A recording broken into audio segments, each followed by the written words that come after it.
Shalom ou bracha, mes chers amis, na'alev et natzliach pour la paracha de Haye Sarah. Dans la paracha, le Ben Ish Chai, Rabbi Yosef Chaim alav Shalom, attire notre attention dans le livre de Bereshit au chapitre 24, chapitre Chavdalet, verset Samech, au verset 60. Déjà avant, il y a l'épisode, c'est tout l'épisode de Eliezer, lorsqu'il a été le serviteur d'Abraham Avinu, lorsqu'il a été envoyé par Abraham Avinu alav Shalom pour chercher une femme pour Yitzhak, son fils. Et lorsqu'Eliezer se trouve chez Rivka, je saute les détails, donc il y a eu Lavan et sa mère qui lui dit « Écoute, voici Rivka devant toi, prends et va, et qu'elle soit la femme de Yitzhak comme Hachem l'a dit. » Comme Hachem l'a dit et l'a décidé. Très bien.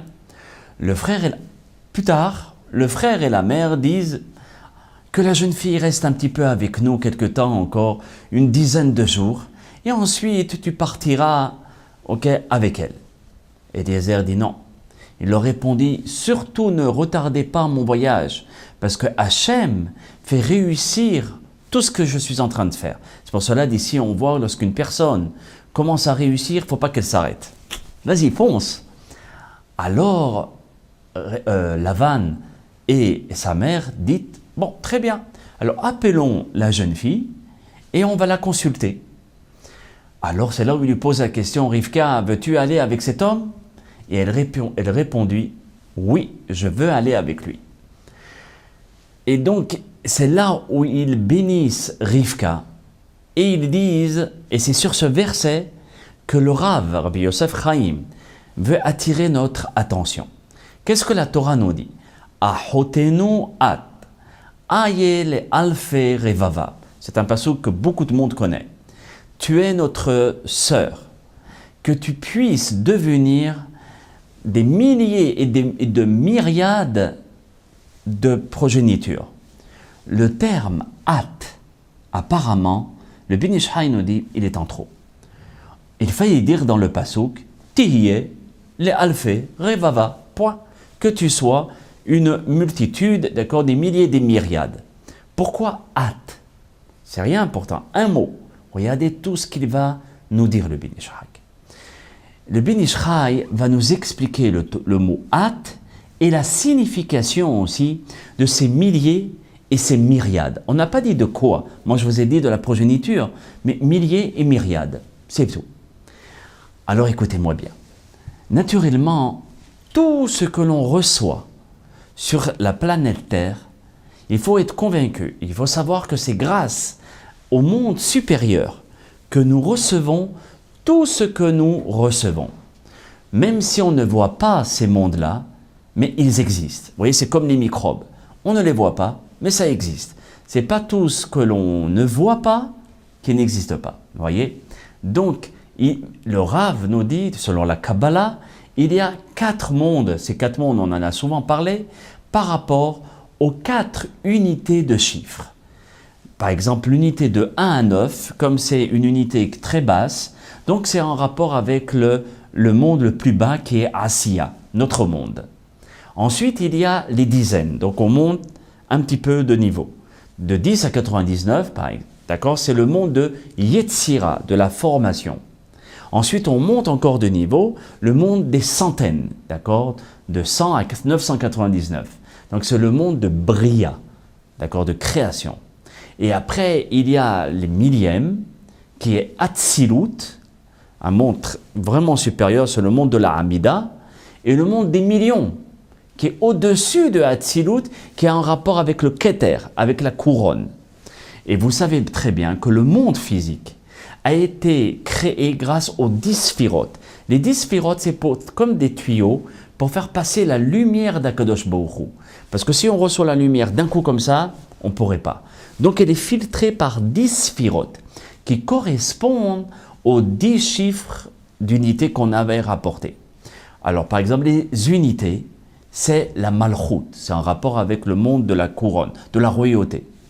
Les dizaines, il y a 6 mondes qui sont enfouis à l'intérieur de la dizaine.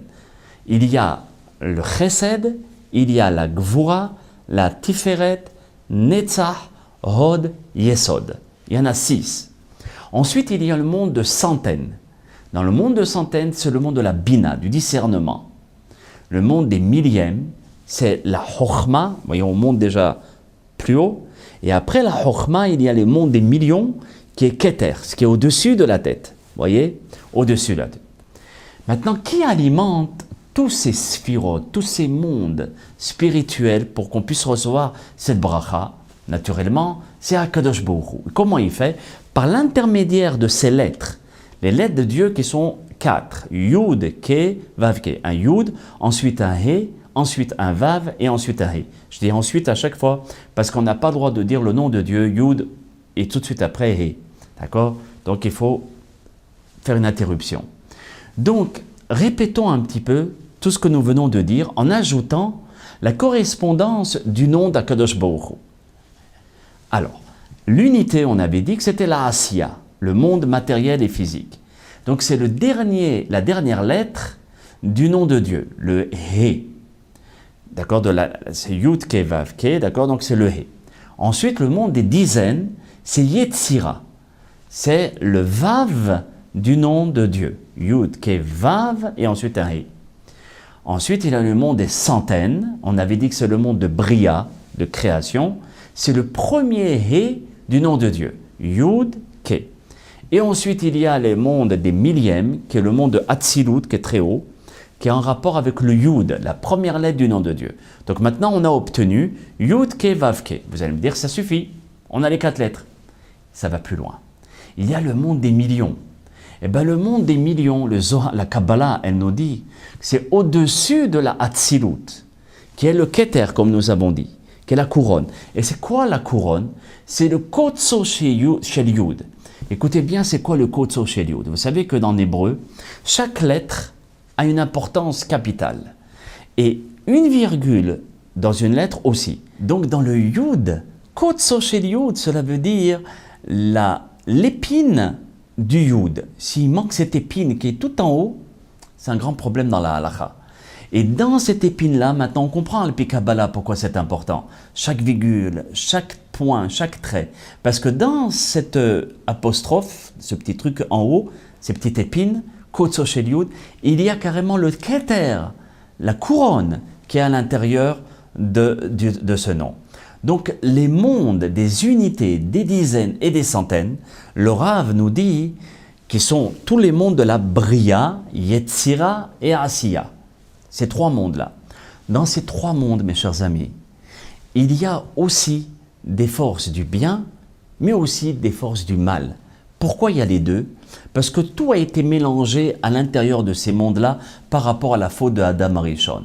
Donc c'est comme dans notre monde. Il y a des mélanges. On ne sait plus ce qui est vrai de ce qui est faux. Ce qui est pur de ce qui est impur, sauf si on étudie notre Torah, là on est canalisé et bien dirigé. Mais dans les 1000 et les millions qui sont Hatzilut et Keter, il n'y a pas de mal. Là-bas, la Toum'a, l'impureté, n'existe pas. Tout est bien, tout est clair, tout est net, comme à l'époque du Mashiach, Bezat Hashem. Donc, c'est ce que nous dit David Amelech Alav Shalom, que dans ces mondes-là, David Amelech, au chapitre 5 et au verset 5, dans Tehillim, il nous dit « Lo yigur ra ». Le Ben Ishai nous rapporte ce passouk de Tehillim, car il dit là-bas « Lo yigur ra », car dans ces mondes-là, il n'y a point d'injustice, il n'y a point de mal, et donc Hachem ne prend pas plaisir au mal. Le méchant, c'est-à-dire les Rechaïm, n'a pas sa place dans la demeure auprès d'Akadosh Baruch Hu. Donc il n'y a pas de Toum'a, d'impureté dans ces mondes-là, de Hatzilut et Keter. C'est comme dans Yeshaya. Le Rav nous rapporte le passouk de Yeshaya au chapitre 42 au verset 8, où là-bas, Dieu dit comme ça « Ani Hashem, je suis Akadosh Baruch Hu, Hu Shemi, c'est mon nom, Uchvodi, Leaher lo eten, et sache que mon kavod, mon honneur et ma gloire, je la donnerai à personne d'autre. » Donc les personnes qui sont en rapport avec les gens qui ne sont pas à proximité de Dieu, c'est des gens comme Lavan, Bil'am, des Rechaïm qui n'ont que le mal et qui véhiculent la méchanceté. Et tout ce qui les ressemble, ces gens-là, cette espèce de personnes, viennent de la sitra ahra, viennent de l'impureté même. Et ces gens-là ne peuvent puiser des mondes, des milliers et des millions. Pourquoi? Parce que là-bas, c'est carrément que la kedusha, que la sainteté. Il n'y a seulement que Rivka. Et tous ceux qui ressemblent comme Rivka, comme nos avot, nos imaot, Abraham, Yitzhak, Yaakov, Sarah, Rivka, Rachel, Léa, et tous les tzadikim, viennent de la kedusha. Tous les Bnei Israël viennent de la kedusha. Et donc, on peut voir maintenant le pasuk. Ahotenu at. At, pourquoi ils ont dit at? Il n'y a seulement toi qui es accroché à cette gdusha, à cette sainteté et à ces mondes de milliers et de milliards. Ayel et alferavava. C'est pour ça que toi, tu ne peux être attaché qu'à la sainteté parce que tu es attaché au alfé, aux milliers, et revava et milliards. Donc tu fais partie des mondes qui sont de Hatzilut, qui est au-dessus, d'accord, de tous les autres mondes. Et aussi, qu'est-ce qui est au-dessus de Hatzilut? C'est Keter, la couronne. Voyez? Et le Rav y conclut très très belle, d'une façon extraordinaire, par le passouk de Devarim, où il dit dans le chapitre 28, au verset 10, un passouk qui parle par rapport à la beauté du peuple d'Israël, qui dit comme ça: Vera'u kolam haaretz ki shem Hashem nikra alecha veyare'u mimeka. Pas viru, veyare'u mimeka. Tous les peuples verront que tu es appelé avec le nom d'Hachem et ils te craindront. Vous savez, Rabbi Eliezer Agadol, dans la Gemara, il dit, ce pasouk parle des téphilines de la tête. Qu'est-ce que nous avons dit? La tête. Ah, la tête, c'est le monde de Hatzilut, d'accord? Donc l'impureté n'a pas accès dans ces mondes-là. Et c'est là où le pasouk, le verset qu'on avait rapporté, qui dit « Uchvodi le'aher lo eten » mon kavod, ça veut dire le kavod de ma tête, je le donnerai à personne d'autre. Si la tête est pure, il ne faut rien mettre à l'intérieur. Il ne faut pas mettre d'autres pensées, des pensées impures. Qu'Hachem Yitbarach puisse essayer de nous aider à avoir une tête pure et qu'elle puisse toujours être sainte. Et à partir de ce moment-là, on aura une tête qui va être tellement sainte qu'on va penser qu'à Dieu. Et on pourra fusionner avec Akadosh Baruch Hu. Qu'Hachem nous donne cette force, Be'ezrat Hashem Yitbarach. Regardez un petit peu, rien que pour un hâte, combien de mystères il y a à l'intérieur pour qu'on comprenne ce hâte. Donc il y a toujours des réponses dans la Torah, sur chaque virgule. Le tout, c'est de s'asseoir et étudier. Bracha ve'atzlacha, et à très bientôt pour d'autres explications du Ben Ish Chai Alav Shalom.